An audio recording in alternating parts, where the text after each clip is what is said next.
I'm delighted to be here again among such a large and distinguished gathering of political and business leaders. Earlier today, I had the pleasure of meeting President Obama, and we shared our thoughts on a wide range of issues concerning our two nations. Tomorrow, I look forward to addressing the US Congress.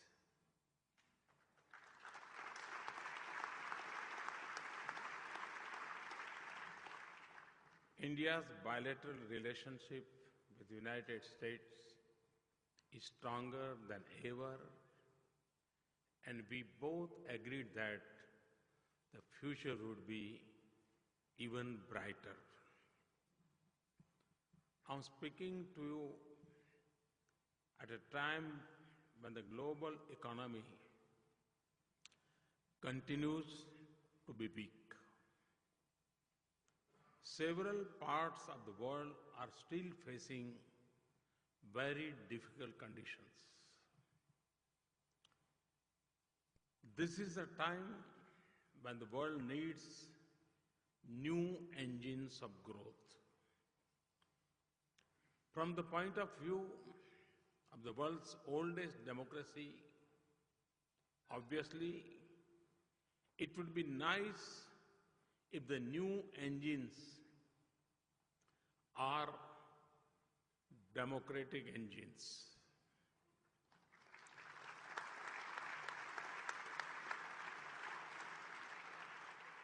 I'm happy to tell you that today India is poised to contribute as a new engine of global growth. A larger Indian economy has multiple benefits for the world. Obviously, India presents a large and growing market, but India is much more than a market. India is a reliable partner, a source of high-quality scientific, engineering, and managerial talent, a crucible of development ideas and experiments, an efficient source of high-quality R&D, and a testimony that democracy and rapid growth can coexist. As India embarks on a new era of development, it needs to learn much from America's tradition of entrepreneurship and innovation. America remains at the forefront of scientific and technological innovation, from air traffic control to air quality improvement, from drugs to drones, from hybrid cars to hydrofracking. Indeed, to me, America is not just a country with a great past, it is a country with an exciting future.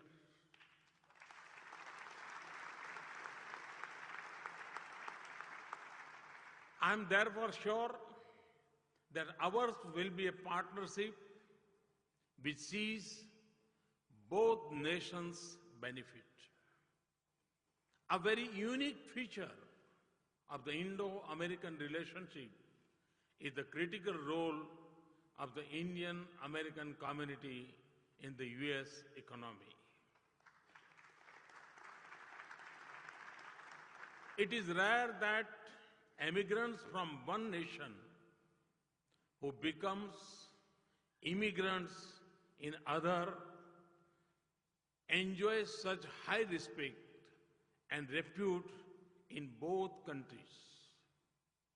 Indian Americans are a powerful cementing force in our growing economic cultural ties. I've just completed 2 years in the office. When I addressed you in 2014, I had just taken over the reins of government. We face a particular challenging domestic and external environment. Confidence of investors was at a low. Doubts were being expressed about the future of the Indian economy.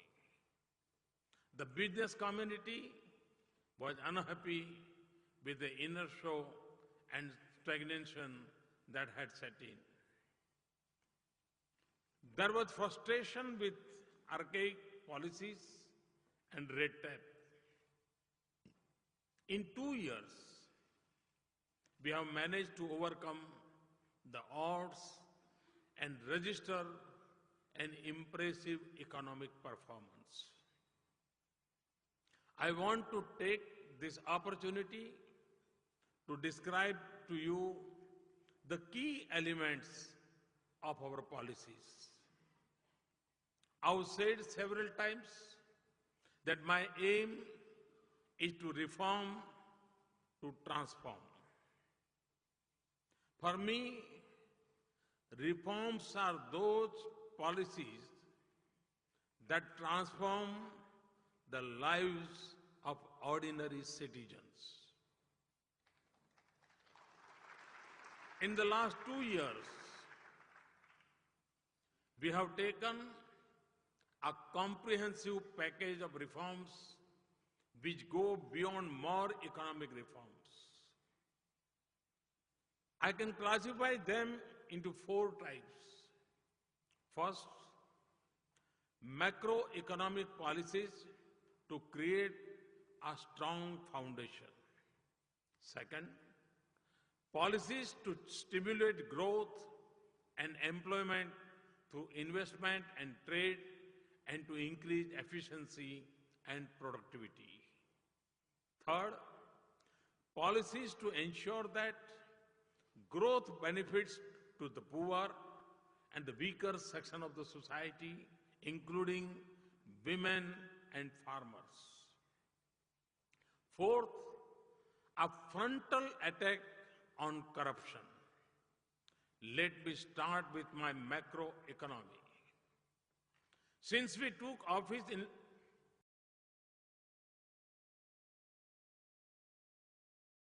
carbon taxes on fossil fuels, we took the bold step of decontrolling diesel prices and thereby eliminated energy subsidies.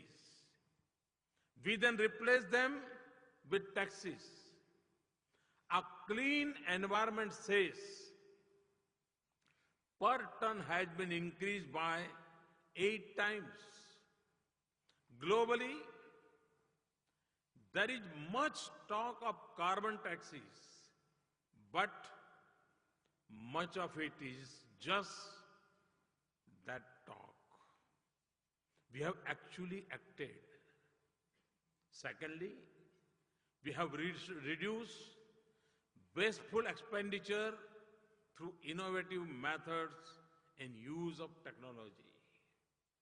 Subsidiaries are increasingly credited directly to bank accounts of the deserving with foolproof biometric identifications. Let me now turn to our policies to stimulate growth and employment. This audience is probably aware of the sweeping liberalization that we have undertaken in foreign direct investment. We have put most sectors on automatic approval and opened up sectors like defense and railways to foreign investment. The long-pending insurance law reform was successfully passed.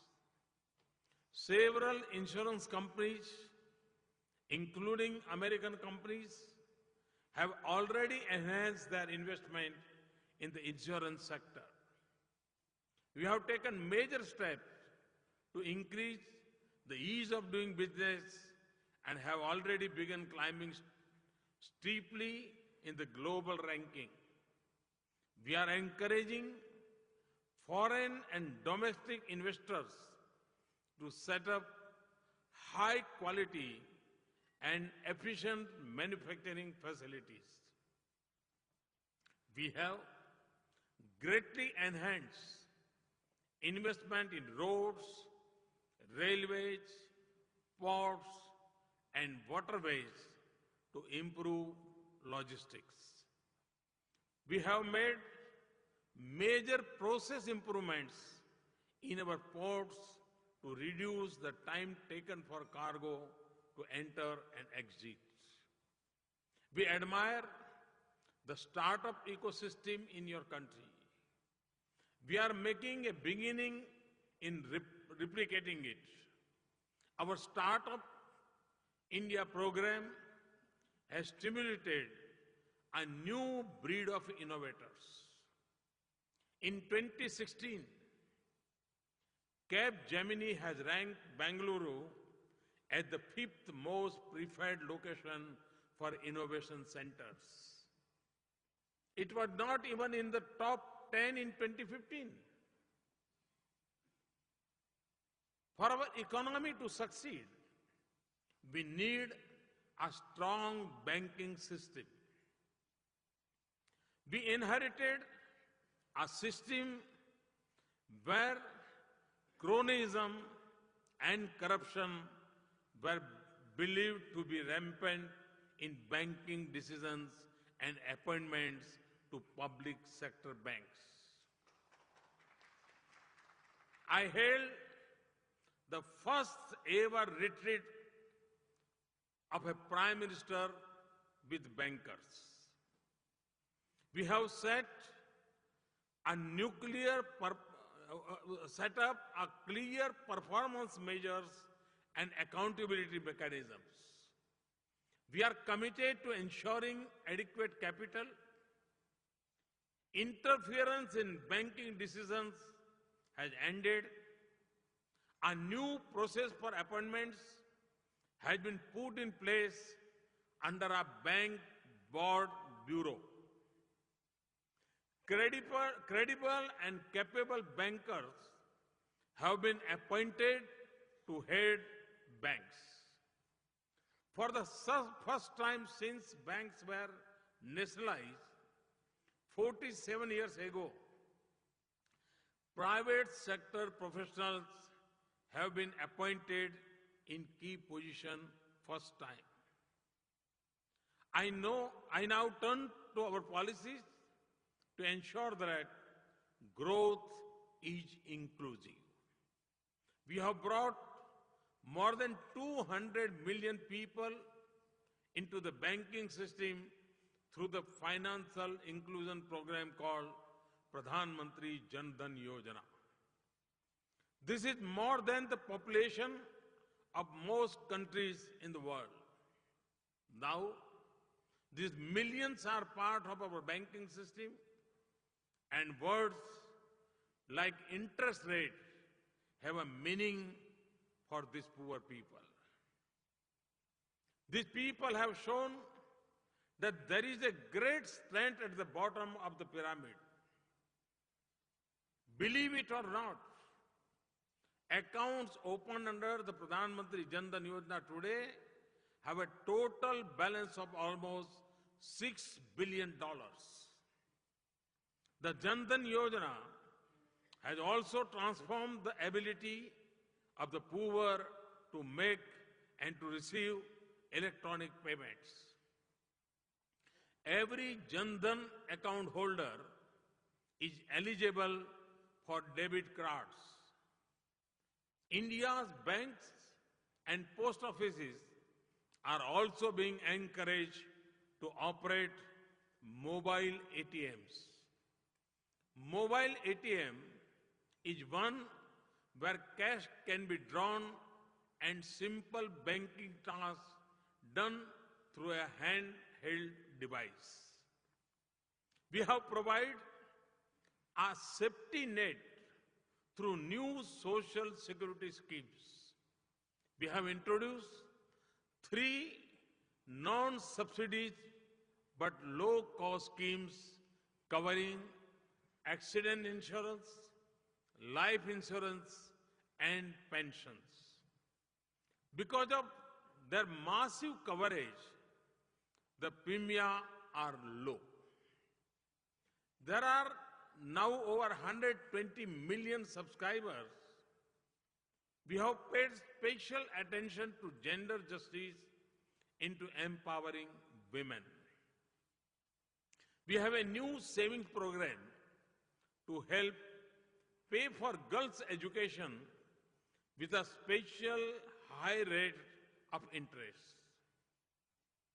To relieve rural women from the health hazards of cooking with firewood, we are giving 50 million new gas connections in poor rural areas.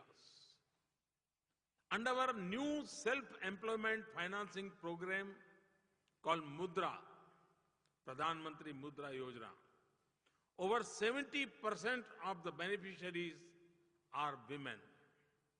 More than 27 million new women-headed businesses have been assisted. We have changed our policies to allow women in combat roles in the armed forces.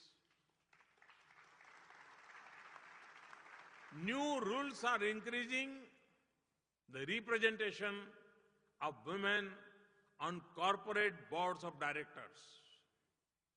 Agriculture remains India's mainstay in terms of providing livelihood. There was a tendency to deprive farmers of subsidized fertilizer by diverting it for the production of chemicals. A simple but very effective solution is neem coating of fertilizer, which makes it unsuitable for diversion. We have moved towards universal neem coating of urea. It has already saved millions of rupees of diverted farm subsidies and improved fertilizer availability to farmers. It is an example of how simple reforms can be very effective. We have introduced a soil health card nationally, which tells every farmer the condition of his or her soil. It enables the farmers to choose the best crop and right quantity and mix of inputs. The greatly reduced wastage of inputs and increase crop yield besides protecting the soil. By reducing unnecessary chemical inputs, it is also good for health of consumers. 140 million soil health cards will be issued. This brings me to an achievement that I think even our worst critics do not dispute. This is the change in levels of corruption. For many years, economists and other experts have held corruption to be one of the main constraints on the growth of any developing country. We have taken decisive steps to curb corruption. I have already referred to what has been done in public sector banks. We removed discretion in allocation of key resources and moved to transparent auction of mines, spectrum, and FM radio licenses, and we have purged leakage through direct benefit transfer. We have revamped our personnel management to ensure that senior positions are held by persons of integrity. We have launched an ongoing campaign against tax evasion and black money. The poor are the greatest beneficiaries of the reduction in corruption. Looking to the future, let me outline what I see as the path we will follow in the coming years. Firstly, we will continue to have disciplined and prudent macroeconomic policies. I firmly believe that sound macroeconomic fundamentals are necessary foundation for long-term sustainable growth. Secondly, we will combine this with a continued stress on inclusion and equity. This is to ensure the fruits of development reach not to a few, not to many, but to all Indians. And this will also mean continuing our attack on corruption. Thirdly, we will continue to make progress on improving the investment climate and ease of doing business. We want to make India a destination which not only welcomes business, but where it is easy to do business. We have largely achieved the first by drastically liberalizing our foreign direct investment policies. We have made a good beginning on the second and will continue to make further improvements. We will continue to invest large sums to create a world-class infrastructure. We will continue to strengthen the Make in India initiative. It is not indeed for any manufacturing for the domestic market or import substitutes. It is as much about making world-class products and service for the whole globe. That is why, for us, improvements towards free trade are important. It is very important for us that developed countries open their markets not only to goods from countries like India, but also to services. I see this as a win-win proposition for the US and for India. India is the future human resource powerhouse of the world with a young, hard-working population. In my vision, a partnership between American capital and innovation and Indian human resources and entrepreneurship can be very powerful. I'm convinced we can strengthen both our economies through such a partnership. We will continue to make our tax policies more predictable. We have made major strides towards predictability by signing a number of advanced pricing agreements with the United States. We are committed to taking this further. At the same time, like the US, we are cracking down on tax evasion and unfair tax avoidance. We will continue to provide strong protection to intellectual property rights in accordance with our newly announced policy. We will continue to open up our defense sector. I'm aware that licensing policies can sometimes slow down the process of investing in India's defense sector. We are exploring a simpler and more efficient project licensing approach for defense. In the field of nuclear energy, we are purchasing 6 nuclear reactors from Westinghouse, which will mark a new era in our nuclear and scientific cooperation.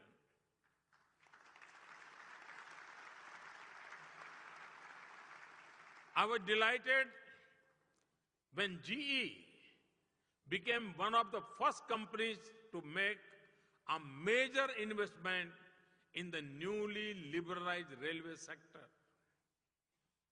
It is setting up locomotive manufacturing plants in Bihar. I expect many more such investments. The river Ganga has a special significance for India. The Namami Gange program to clean the river Ganga is on the verge of taking off. It will be a big priority over the coming years. This project offers major opportunities for American companies with their expertise in environmental engineering, water and sewage treatment, and the like. This project is a high priority for my government, and our aim is to restore the Ganga to its pristine glory. Ladies and gentlemen, we have begun our journey towards a transformed India. A transformed India with 1/6 of humanity will mean a transformed world. The journey will be long, but the progress we have achieved so far convince me that we will reach our destination. I invite you to join us on this journey.